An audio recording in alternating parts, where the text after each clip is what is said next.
Lao Tzu was a legendary ancient Chinese philosopher credited as the founder of Taoism and the author of its most sacred book, the Tao Te Ching. According to Taoism, real freedom comes from letting go and moving with the natural flow of your life, known as the Tao. However, today we're taught the opposite. We're taught that freedom is something you buy with a massive pile of money, a goal that requires decades of stress, debt and hustle to achieve.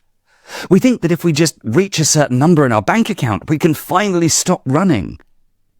But Lao Tzu suggested that this is a trap.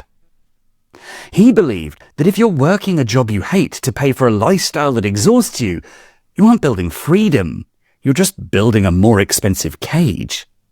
So Taoism asks you to take a step back and simplify. Reduce what you depend on. When you reduce what you depend on, you also reduce what can control you. So in this video, we're going to look at how this Taoist blueprint can help you build real freedom. Not by getting rich, but by realizing that you already have enough. Number 1. Practice Zhi Zhu. Lao Tzu says, "He who knows that enough is enough will always have enough." Lao Tzu believed that true freedom isn't about how much you have, but about the size of the gap between what you have and what you want. If you want 1,000 things, you're a slave to 1,000 things. But if you want very little, you're already free. There's an old story of a wealthy merchant who sees a fisherman napping peacefully by his boat in the afternoon sun. The merchant asks, "Why aren't you out catching more fish?" The fisherman says he's already caught enough for today. The merchant scoffs and explains that if he worked harder, he could buy a bigger boat, then a fleet of boats, and eventually build an empire. Then the merchant says you could retire and spend your days napping by the sea. The fisherman just smiles and asks, "What do you think I'm doing right now?" In Taoism, this is called Zhi Zhu, which simply means knowing what is enough. So imagine your life is a bucket. Most people spend their entire lives trying to pour more water, that's money, status or possessions, into that bucket. The problem is that because their desires are endless, the bucket has a hole in the bottom. No matter how hard they work, no matter how much they earn, the bucket never fills up and they never feel safe. Zhi Zhu is the act of plugging that hole. It's the moment you decide that your current reality is sufficient, more than what's needed to live a happy, decent life. Most people, as soon as they earn more, spend more on a better car or a bigger house. Their lifestyle keeps up with their income, so they stay at zero happiness and zero freedom. To buy your freedom, you must set a hard ceiling on your lifestyle. If you decide that a simple, functional home is your enough, and you refuse to upgrade it just to impress people, you've effectively brought back years of your life. By keeping your needs small, you're refusing to be a slave to those so-called precious things. Number 2. The strategy of the low point. Lao Tzu says, "Why is the sea the king of 100 streams? Because it lies below them." Most people spend their entire lives trying to climb the ladder. We're conditioned to believe that the higher we go, the bigger the title, the more prestigious the neighborhood, the safer and freer we'll be. But Lao Tzu pointed out a fundamental flaw in this logic. The top is where the wind is strongest. The person at the peak is the one most likely to fall, the one most watched, and the one with the most to lose. In Taoism, seeking the high point is a form of structural vulnerability. The strategy to counter this is seeking the low point, or jia. Lao Tzu observed that water is the most powerful force in nature because it contentedly flows to the low places that others despise. By doing so, it becomes the foundation of everything. In human terms, this means finding freedom by occupying a space that no one else is fighting for. If you're content with a simple home or a humble job, You aren't failing at the game of life. You're effectively becoming invisible to the players. Choosing the low point isn't about being lazy or giving up. It's about trading a high-status headache for a life where you actually own your own time. Think about who the world targets. The taxman, the thief, the tyrant, and the envious neighbour all look towards the high points. They look for the person with the loudest brand and the most visible assets. When you occupy the low point, you stay below the radar of the systems that want to extract your time and energy. You gain geographical and social freedom because you aren't forced to defend an expensive lifestyle or a high-status reputation. To transition towards this state of peace, you can perform a visibility audit. Ask yourself, how much of my stress comes from maintaining a position that others want to take from me? If you're working a high-stress job just to keep a title that makes you a target for office politics, you're at a high point. Buying your freedom means having the courage to step down to a lower position that pays enough for your needs but carries zero ego baggage. You aren't winning the race. You've simply stepped off the track. Number 3. Become the uncarved block.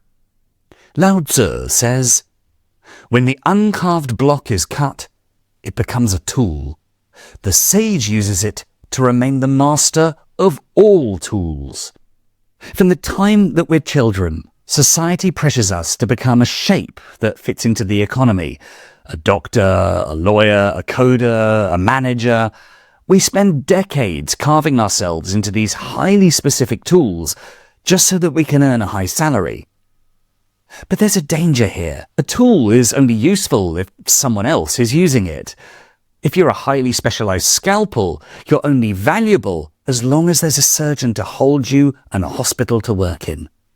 If that system changes or disappears, you aren't free, you're stuck. Imagine a block of wood.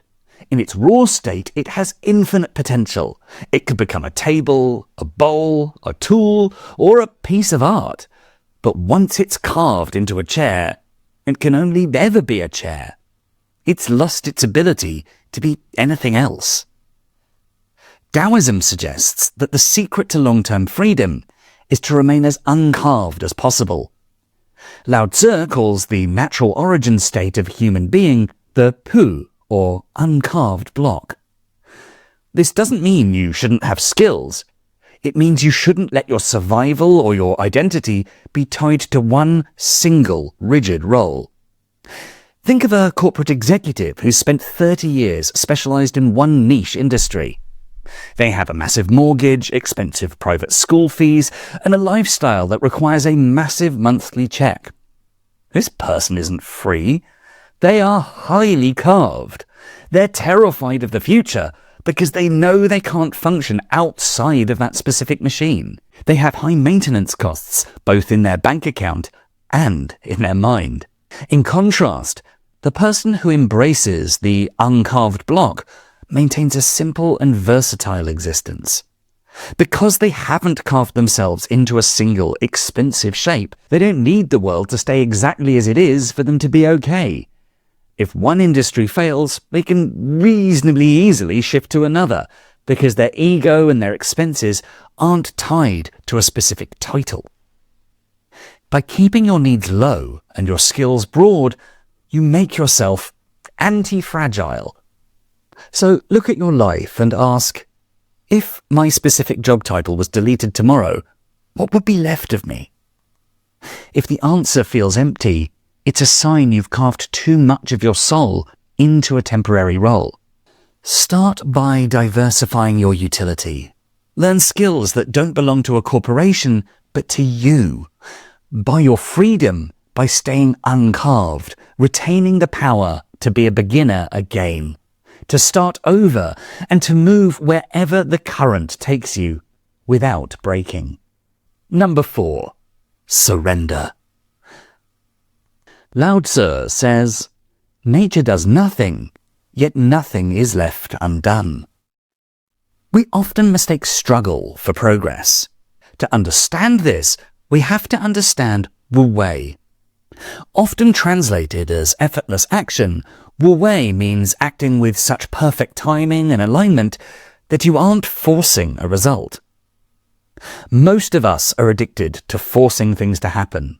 We push conversations, careers, relationships, even our own growth.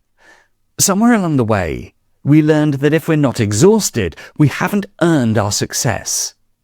Effort became proof. Struggle became a virtue. Rest began to feel like weakness. But in Taoism, constant struggle is an error. It's a sign that something's out of alignment. Think of a master sailor versus a novice. A beginner tries to muscle the boat, rowing against the tide until their hands bleed. A master sailor, on the other hand, spends most of their time observing. They identify the current and the wind. If the wind is blowing north and they need to go south, they don't fight the gale, they tack, tilting the sails so that the wind's own energy pushes them where they need to go.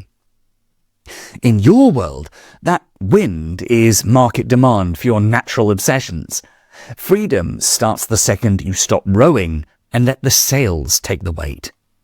In nature, rigid things break. A dry branch snaps in a storm, while soft things like grass bend and survive. Water doesn't resist the rock, it flows around it, and over time, it reshapes it. Modern grind culture is like that dry branch. It tells you to push harder, break through, overpower every obstacle. But Taoism asks a different question. Why try to smash the obstacle when you can just move around it? Imagine a guy who opens a traditional bookstore in a digital neighborhood. He doubles down, staying open 14 hours a day and spending a fortune on ads. This is forced action. He's burning through his life savings to fight a reality that just doesn't care about his effort. Now imagine he applies Wu Wei. Just like the master sailor, he stops rowing and observes. He notices people aren't looking for books, but for a quiet space to record podcasts. So he pivots, clears the shelves, and turns the shop into a creator space. Suddenly, the wind catches his sails. He doesn't have to hustle for customers anymore. They're already looking for him. So he works fewer hours and makes more money. And with that, his stress vanishes. He bought his freedom by moving his boat to where the water was already flowing. To practice this, ask yourself, am I doing this because it's effective, or because I want to feel like a hard worker? Many of us invent busy work just to justify our own stress. So to buy back your freedom, perform a low-energy pivot away from anything that requires soul-crushing force. If a project feels like constant war, surrender. Not because you're weak, but because you're too smart to spend your life fighting a river. By choosing the path of least resistance, you realize that rich is just a number, but freedom is the total absence of unnecessary struggle. Number 5. Owning your time, not things.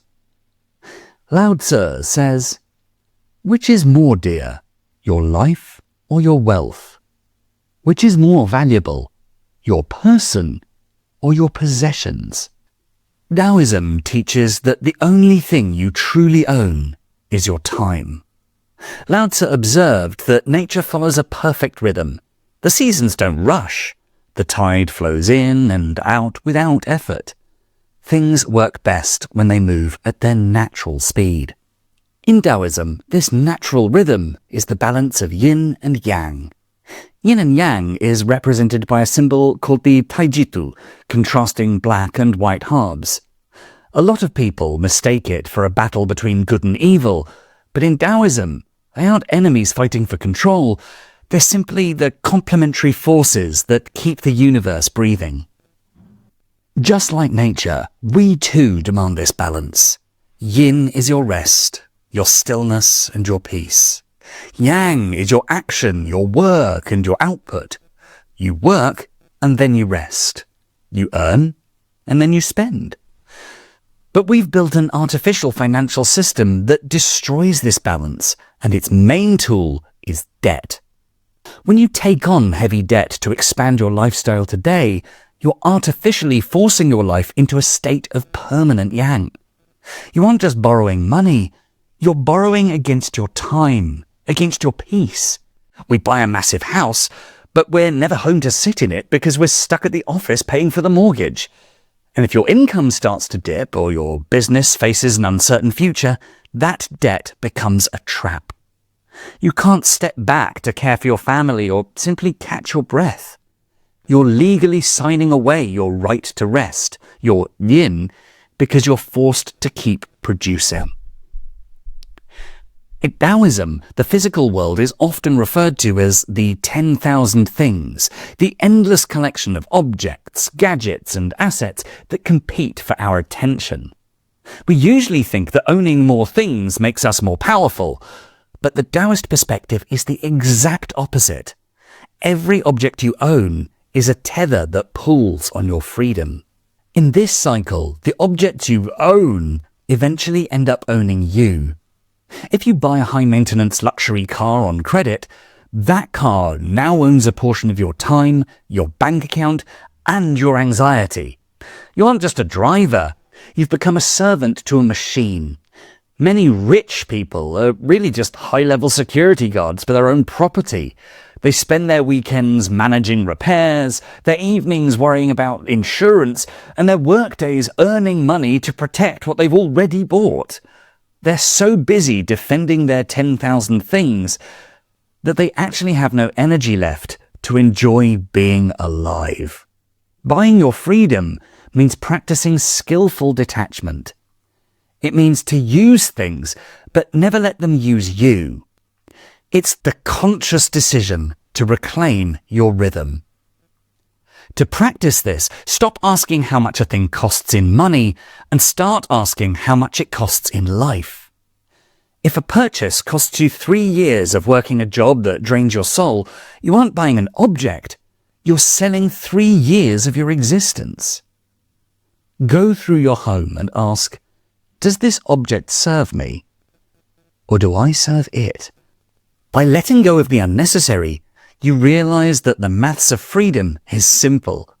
If your cost of living is only 20% of what you make, you're actually 5 times richer than someone who earns 10 times more than you, but spends 95% of it on maintaining a luxury lifestyle. That high earner is a prisoner to their bills. They can't quit, they can't rest, and they cannot say no. Freedom is found the moment you realize you can always earn more money, but you can never earn more Tuesday afternoons. Money can return, time cannot. And that's our video. As ever, I've been Dan, you've been awesome, and if you enjoyed what you saw or found it helpful, why not check out our full Philosophies for Life playlist? And for more videos to help you find success and happiness using beautiful philosophical wisdom, don't forget to subscribe. Thanks so much for watching.